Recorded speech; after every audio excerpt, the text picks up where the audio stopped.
m'appelle Stéphane Houdet, je suis joueur de tennis professionnel en fauteuil roulant, triple champion paralympique et consultant pour une grosse fondation qui s'appelle le Handilab. Depuis tout gamin, dès que j'avais fini mes devoirs, je partais jouer avec une raquette, une balle et c'est devenu une véritable passion. Il y a 25 ans, j'ai pu mesurer à quel point j'étais un mauvais motard. À la suite de mon accident, les chirurgiens ont réussi, avec un montage type mécano, à me remettre la jambe et en revanche, je n'avais plus de genou. En septembre 2004, j'ai vu sur un parcours de golf un jeune Anglais qui jouait en short avec une prothèse visible et qui marchait super bien. Et moi, ça faisait 8 ans que je marchais difficilement avec ma jambe raide et le 28 décembre, j'ai été amputé. Dans mon parcours de reconstruction, je crois que j'avais besoin d'activités sportives. J'ai commencé à jouer au golf, je me suis aussi pris de passion pour ce sport. Et puis j'ai rencontré Johan Cruyff, c'est lui qui m'a fait découvrir qu'on pouvait jouer au tennis en fauteuil, même si on n'était pas en fauteuil au quotidien. Donc des années plus tard, je me suis assis dans un fauteuil pour m'amuser avec toujours la même balle, mais toujours le même cours, mais une autre façon de jouer et un deuxième rebond possible, qui est la seule différence de règle pour ce jeu.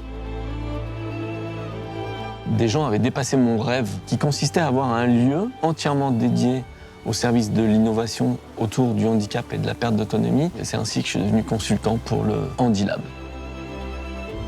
Je fais tout le temps des passerelles entre le sport et le côté professionnel. Ce qui nous sépare de l'objectif, c'est l'engagement au quotidien. Et ça, pour moi, c'est jalonné de plaisir.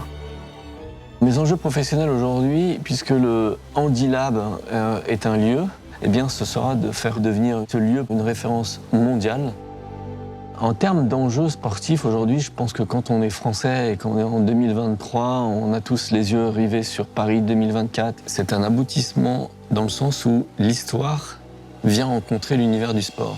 Le fait d'avoir des aires de jeux sportives dans des lieux culturels connus du monde entier, ou en tout cas que nous, on va présenter au monde entier, c'est un rêve.